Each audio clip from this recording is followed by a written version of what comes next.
চিরাচরিত প্রথা অনুযায়ী বেলুড় মঠে শুভ দোলযাত্রা অনুষ্ঠান অনুষ্ঠিত হয়েছিল মহা সমারোহে সঙ্গীত অনুষ্ঠানের মাধ্যমে। এই রামকৃষ্ণ দেবের চরণে আবির দিয়ে অনুষ্ঠানের শুভ সূচনা করা হয়। মন্দির এবং বেলুড় মঠ চত্বরে খোল করতাল নিয়ে গান বাজনা করে মহারাজ এবং সন্ন্যাসীরা এই অনুষ্ঠান অনুষ্ঠিত করেছিল। অগণিত দর্শকের ভিড় এবং মানুষের ঢল যেন নেমে এসেছিল সেদিন বেলুড় মঠে।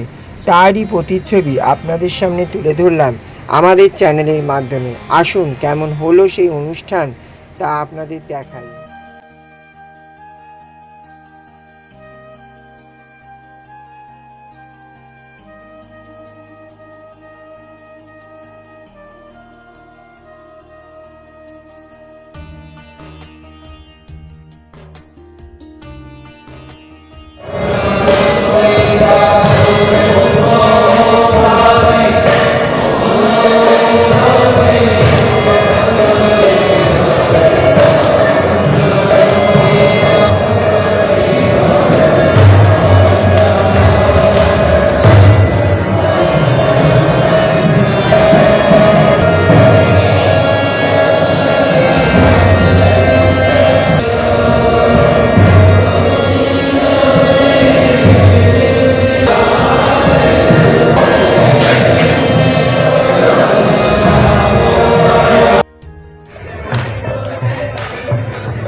লাগে বলেই এনজয় করি বলেই আমরা এখানে চলে আসি, প্রত্যেক বছর আসি। খোল করতাল নিয়ে কি হচ্ছে একটু বলুন অনুষ্ঠান। হ্যাঁ, খোল করতাল নিয়ে মহারাজদের নিয়ে মন্দির সব প্রতিষ্ঠা ঘোরা হলো, সেটা আমাদের খুব ভালো লাগে। আর মহারাজদের এই সময় তো দেখতে পাই, আর সারা বছর তো দেখতে পাই না। রং মাখছে। হ্যাঁ, এইটাই তো আনন্দ লাগে। মহারাজও রং মাখছে। হ্যাঁ, মহারাজরাও রং মাখছে, সব মহারাজরা। আপনার নাম কোথা থেকে এসেছেন? আমরা আন্দুল থেকে এসেছি, সুনিতা পাল।